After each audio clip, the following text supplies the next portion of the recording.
Assalamualaikum warahmatullahi wabarakatuh. Selamat pagi anak-anak bapak semuanya. Good morning. Apa kabar kalian? How are you? Ya, bapak harap kalian semuanya baik-baik saja dan tetap semangat dalam belajar ya. Oke, materi kita masih tentang procedure text atau teks prosedur, teks langkah-langkah, yang mana dua pertemuan sebelumnya kalian sudah belajar, sudah dikasih materi dan juga contoh teks prosedur. Teks prosedur itu sendiri adalah teks yang menceritakan langkah-langkah bagaimana membuat sesuatu, mengerjakan sesuatu, seperti bagaimana membuat makanan menggunakan resep dan bagaimana mengoperasikan komputer dengan ada buku panduan manualnya ya. Sekarang kita lihat pengertian text procedure. A procedure text informs your audience how to do or make something. Nah, sekarang ini Bapak ulang lagi ya. Sebuah prosedur teks itu adalah menginformasikan kepada audiens ya, kepada penontonmu bagaimana mengerjakan, melakukan atau membuat sesuatu. Maksudnya teks prosedur itu adalah teks yang menginformasikan kepada orang lain bagaimana kita mengerjakan, membuat sesuatu hal. Oke. Nah, inilah pengertian dari teks prosedur. Mungkin sebelumnya kalian catat di materi yang sudah Bapak bagikan melalui Google Classroom, itu kalian pahami. Oke. Dan juga sebelum itunya kalian juga udah mengamati contoh teks prosedur yang ada di buku latihannya ya. Dan untuk lebih memahami lagi, Bapak jelaskan sedikit. Teks prosedur itu sekali lagi adalah teks yang informasikan, teks yang menceritakan, menggambarkan kepada kita bagaimana langkah-langkah untuk membuat sesuatu atau melakukan sesuatu. Lanjut, procedure ya, bacanya procedure ya. Tujuannya ini to tell how to make something through a sequence of actions or steps. Maksudnya apa? Teks prosedur itu tujuannya adalah menceritakan bagaimana membuat sesuatu hal melalui tahap-tahap ya, melalui proses step by stepnya bagaimana. Tahap pertama, kedua, ketiga, dan diakhiri dengan tahap terakhir. Itu tujuannya. Sekarang generic structure-nya. Susunannya bagaimana? Pertama, di dalam sebuah teks prosedur itu kita harus ada aim atau goal, tujuan. Kita mau ngapain dari teks itu? Ini contohnya. Di sini tujuannya paling atas, how to make a cup of coffee. Nah, di sini tujuannya dari sebuah teks prosedur itu adalah how to make ya. Ciri-ciri dari teks prosedur itu adalah how to make, how to do, how to use. Nah, di sini ada kata-kata how to make, berarti membuat. How to make a cup of coffee, bagaimana membuat secangkir kopi ya, ini tujuan. Sementara yang kedua, generic structure yang keduanya adalah kita membutuhkan ingredients atau material atau tools ya. Kalau di resep makanan kita membutuhkan ingredients ya, komposisi dari makanan itu sendiri. Kalau selain dari makanan, misalnya bagaimana melakukan sesuatu atau bagaimana memperbaiki komputer yang rusak, nah kita membutuhkan tools. Atau bagaimana memperbaiki sepeda motor, kita membutuhkan tools, alat-alatnya ya. Nah, di sini materialnya, bagaimana kita membuat kopi, kita membutuhkan sendok, gula, cangkir, sambal teh, kopi, dan beberapa air. Nah, ini yang kita butuhkan, alat-alatnya, ingredientsnya untuk membuat secangkir kopi. Pertama ada tujuan, aim atau goal. kedua ada ingredients atau material, dan tahap yang paling penting adalah step by stepnya, langkah-langkahnya. Biasanya langkah-langkahnya ini diawali dengan ada sequence-nya, ada urutan waktunya. Nah, inilah maksudnya sequence ya. Urutan waktu dari tindakan kita itu apa? Contohnya pertama, kita awali dengan kata-kata first. Pertama, nah inilah langkah-langkahnya. Boil some water in the kettle. Then, bisa juga dengan second, bisa juga dengan then. Put a teaspoon of coffee into a cup. Add a spoonful of sugar. Next, fill in the cup with boiling water. Finally, nah ini tahap terakhir ya. Finally, akhirnya stir the mixture for a few moments and coffee is ready to be served. Biasanya tahap terakhir ini biasanya tahap dimana kita udah selesai mengerjakannya dan sebuah makanan itu siap untuk dihidangkan. Nah, inilah generic structure dari procedure text. Ada 3, ingat ya. Generic structure-nya ada 3. Pertama harus ada tujuan, judulnya, how to make, misalnya bagaimana membuat nasi goreng, jadi how to make a fried rice. Setelah tujuan, ada bahan-bahan yang akan kita butuhkan untuk membuat apa makanan yang akan kita buat. Apa yang kita butuhkan tulis di situ semuanya. Alatnya juga bisa, misalnya membuat nasi goreng kita butuh pisau, butuh napan, butuh panci, butuh kuali, butuh sendok. Setelah itu jangan lupa untuk menuliskan langkah-langkahnya dari yang pertama sampai yang terakhir. Nah, teks prosedur itu ada juga teks prosedur yang kita membuat itu menggunakan resep. Resep seperti membuat makanan atau minuman, kita membutuhkan resep.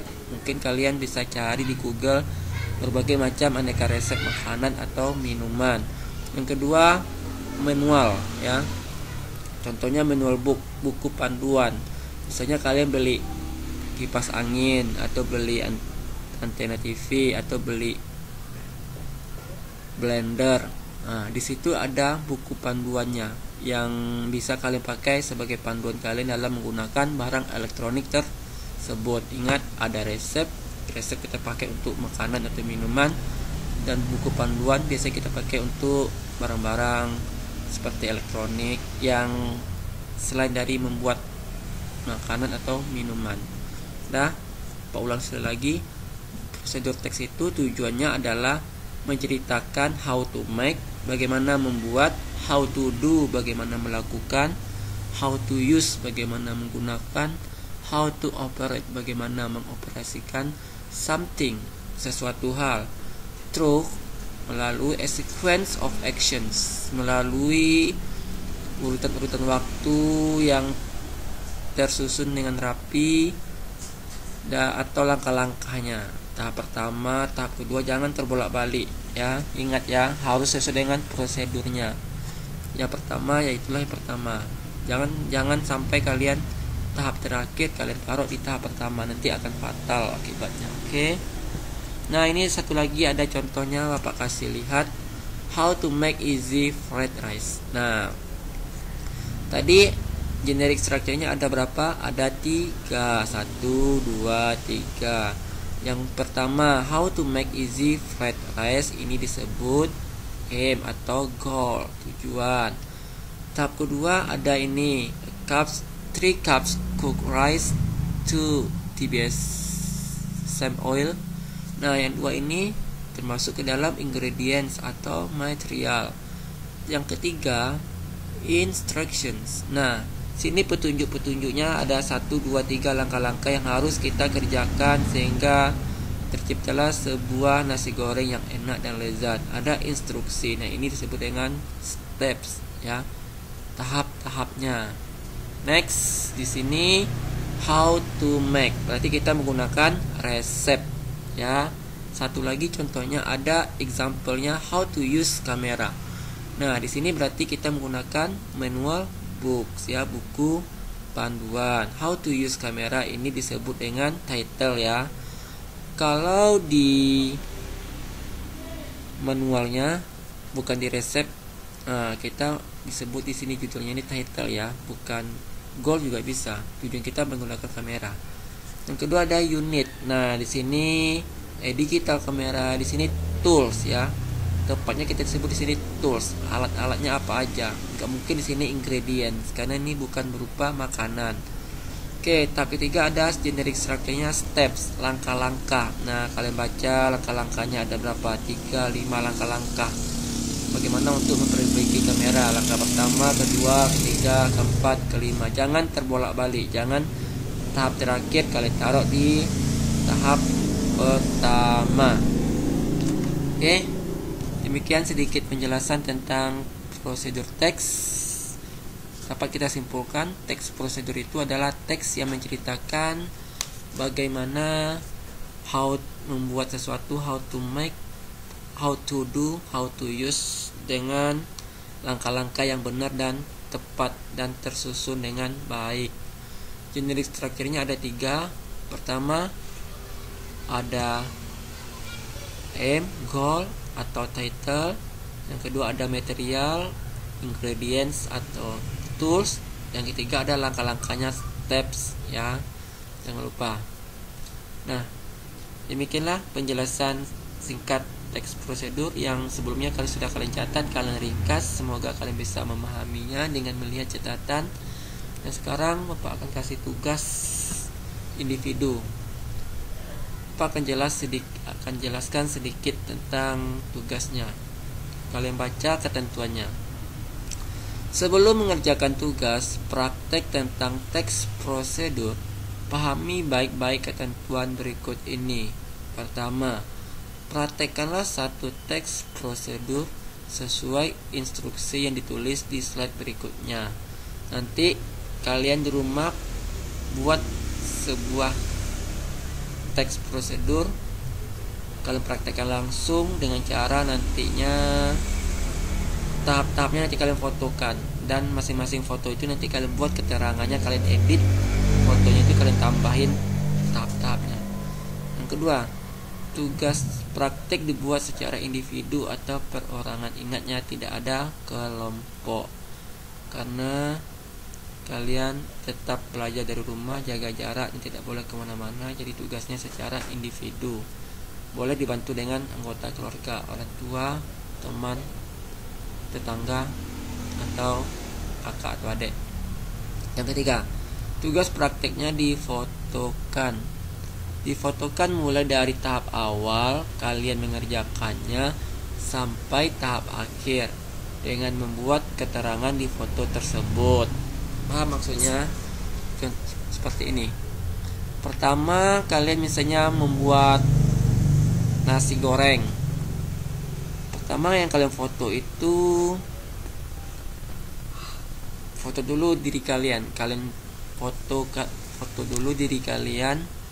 Nanti di situ tuh kalian tulis namanya, kelasnya kelas mana, biar Bapak tahu. Dalam menilainya gampang ya. Habis itu kalian fotokan lah, kalian buat, ditulis di buku tulisnya resep atau bahan-bahan yang akan kalian pakai untuk membuat nasi goreng tersebut. Misalnya kalian gabung dulu, misalnya cabai, bawang, habis itu mangkok, pisau, kalian gabungin semuanya, habis itu baru kalian foto. Nah, di bawahnya kalian buat keterangan nanti, misalnya ada rice, knife, seperti itu, spoon ya. Fotokan resepnya, habis itu fotokan bahan-bahan atau alat-alat yang dipakai. Nah, alat apa yang akan kalian pakai, fotokan juga, kasih keterangan. Yang D, tuliskan langkah-langkah yang akan kalian lakukan dalam membuat makanan atau minuman. Misalnya kalian membuat nasi goreng, ada 5 langkah. Langkah pertama kalian foto. Nanti setelah kalian foto, misalnya langkah pertama dalam membuat nasi goreng, pertama siapkan nasi putih. Nah, kalian siapkan nasi putih, habis itu nasi putih itu kalian foto dan kalian buat keterangan rice. Tahap kedua sama tahap ketiga sampai tahap terakhir kalian dalam menyajikan nasi goreng tersebut. Poin 4, semuanya ditulis dalam bahasa Inggris ya. Kalian bisa pergunakan Google Translate atau kamus yang kalian punya di rumah. Dan Bapak kasih kalian waktu pengerjaannya selama 1 minggu. Terhitung dari kalian pertama kali menerima tugas ini. Misalnya hari ini Rabu, kalian menerima tugasnya, berarti Selasa depan kalian sudah kumpulkan melalui email atau WA. Kalau ada pertanyaan nanti kalian bisa langsung tanyakan di grup, dan nanti di situ akan Bapak bahas apa yang akan kalian tanyakan. Oke, demikian. Terima kasih atas perhatiannya. Wassalamualaikum warahmatullahi wabarakatuh.